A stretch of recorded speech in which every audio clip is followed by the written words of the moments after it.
Hello, bienvenue dans ce nouvel épisode de T'as soif? Nouvelle année, nouvelle direction. La direction que j'ai reçue pour cette année, c'est la prière. Alors j'espère que tu es prêt pour une année de prière fervente et de foi. Et ne t'inquiète pas si le sujet te fait peur ou si tu ne sais pas t'y prendre. On va y aller ensemble, on va avancer petit à petit et le but c'est que personne ne reste derrière. Alors j'espère que tu es prêt, c'est parti!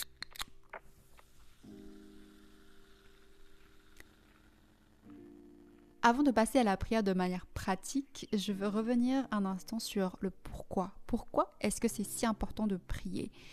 Finalement, c'est quoi prier déjà ? La parole dit dans le livre de Matthieu au chapitre 6 au verset 6 « Mais toi, quand tu veux prier, va dans la pièce la plus retirée, verrouille ta porte et adresse ta prière à ton Père qui est là dans le lieu secret. Et ton Père qui voit dans le secret te le rendra. » Cette parole dit clairement que prier, c'est tout simplement se mettre à part, c'est-à-dire faire taire toute forme de distraction autour et communiquer avec Dieu, parler avec Dieu. Au début, je pensais que prier, c'était venir avec une liste de souhaits et ensuite avoir des exaucements de la part de Dieu. Ce n'est pas faux. En soi, on peut venir à Dieu et lui dire, voilà, il y a des choses qu'on voudrait obtenir. Mais ce que j'ai vraiment compris au fil du temps, c'est que prier, c'est d'abord parler à Dieu. Prier, c'est d'abord s'adresser à notre Père. C'est comme quand tu veux établir une relation avec une personne, ça va être très difficile si tu ne lui parles pas, si tu ne lui adresses pas la parole. Donc, prier, c'est d'abord s'adresser à Dieu, notre Père. Et ce qui est intéressant dans ce verset qu'on a lu, c'est qu'il y a quand même un échange qui doit avoir lieu. Ton Père qui voit dans le secret te le rendra. Donc il te rend bien quelque chose. La prière est faite pour que tu sois transformé. Il doit y avoir un avant-après quand tu pries. On peut donc de manière très légitime penser qu'il y a un exaucement qui est derrière.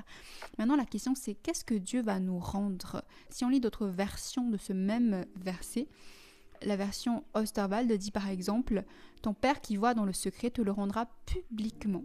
Donc il y aura bien comme un échange du secret vers le public. Ce qui n'est pas vu deviendra visible. Si on regarde une version autre qui est français courant, on peut lire « Et ton Père qui voit ce que tu fais en secret te récompensera ». Donc on peut bien s'attendre à ce qu'il y ait une réponse après la prière. Mais quelle réponse exactement ? Car souvent, on vient avec beaucoup de sujets, beaucoup de demandes, et on se retrouve déçu parce qu'on ne voit pas forcément la réponse dans ce à quoi on s'attendait. Je vais vous partager un peu ce que j'ai compris au fil des années. Le fait qu'on ne prie pas pour obtenir ce qu'on veut, mais pour que Dieu fasse de nous ce qu'il a prévu de faire. Concrètement, ça faisait un moment que j'essayais de passer mon permis de conduire. Déjà 3 ans que je m'étais inscrite et je l'avais passé déjà une fois que j'ai raté. Pourtant, je priais pour cela, donc je venais avec ce sujet de prière. Je demandais même parfois à des personnes de prier pour cela. Je ne manquais pas de prière en tout cas sur ce sujet. Je l'ai raté une première fois. J'étais forcément très déçue. Je l'ai repassé une deuxième fois et cette fois j'étais vraiment persuadée que j'allais l'avoir. Juste avant l'examen, j'avais beaucoup prié et j'avais reçu cette assurance comme quoi j'allais vraiment y arriver. J'avais prié de manière très fervente et bon, je l'ai quand même raté la deuxième fois et forcément très déçue.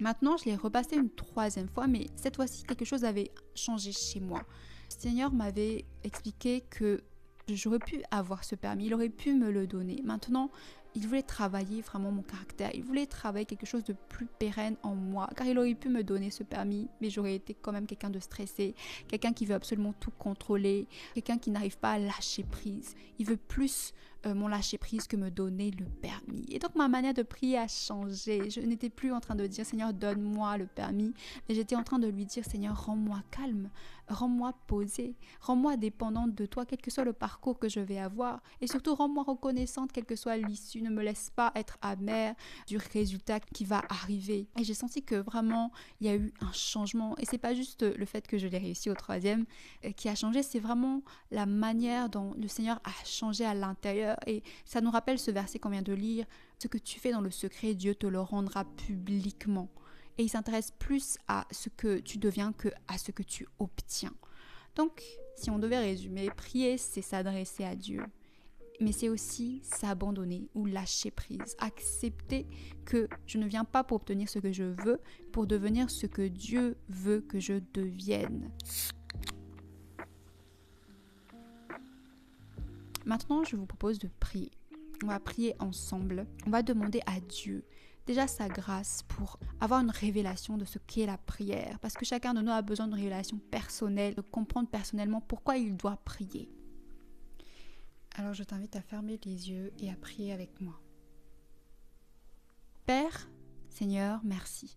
Merci pour ce temps. Merci pour chaque personne qui écoute. Merci pour ton esprit qui est avec nous.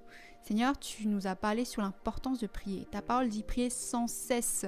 Mais nous voulons comprendre pourquoi. Nous voulons avoir une compréhension, une conscience de pourquoi tu veux que nous prions. Je prie que tu ouvres les yeux de l'intelligence de chacun pour que chacun comprenne et ait une révélation de pourquoi tu lui demandes de prier. Merci parce que tu rends chacun intéressé, tu donnes la soif d'aller plus loin que là où on est aujourd'hui. Et Seigneur, nous voulons prier que tu accordes à chacun cette habitude, ce style de vie de prière. Parce que prier sans cesse, ça ne veut pas dire prier juste une fois tous les mois, pas juste une fois toutes les semaines. Tu veux que nous ayons une vie de prière, tu veux que nous ayons une habitude de prier. Tout comme Jésus avait l'habitude de prier, il avait déjà une montagne où il allait le matin avant d'aller guérir, avant d'aller enseigner, il se retirait, il prenait le temps alors qu'il est Dieu, lui-même a pris le temps. Donc qui sommes-nous pour ne pas prendre ce temps? Aide-nous dans notre quotidien qui est souvent tumultueux, souvent très chargé. Aide-nous, Seigneur, donne-nous la grâce de trouver quand même un temps pour prier. Et surtout, aide-nous à ne pas faire des formules toutes faites, mais ouvrir notre cœur comme si nous nous adressons à notre propre Père. Vraiment, accorde-nous cette grâce, Seigneur, de prier avec la foi. Car ta parole dit que c'est la prière de foi qui est exaucée. Merci de donner à chacun la foi dont il a besoin. Sans la foi, il est impossible de t'être agréable, car celui qui s'approche de toi doit croire que tu existes et que tu récompenses ceux qui se tournent vers toi. Merci pour la foi que tu mets dans le cœur de chaque personne qui écoute, et merci également pour la foi que tu mets en eux, que tu es celui qui répond quand quelqu'un s'attend à toi. Oui, tu dis, appelle-moi et je te répondrai, je te montrerai les choses que tu ne connais pas. Seigneur, nous nous attendons à toi et nous plaçons toute notre confiance en toi. Merci pour cette série sur la prière et nous croyons, Seigneur, que nous ne serons plus jamais les mêmes. Nos vies de prière ne seront plus jamais les mêmes et tu nous transformes, Seigneur, à ton image. Tu nous transformes tel que tu es à travers la prière. Merci de nous faire comprendre que nous ne prions pas pour obtenir, mais pour devenir à ton image et à ta ressemblance. Nous rendons grâce, nous te bénissons au nom de Jésus. Amen. Merci à tous, nous nous retrouvons au prochain épisode. D'ici là, portez-vous bien.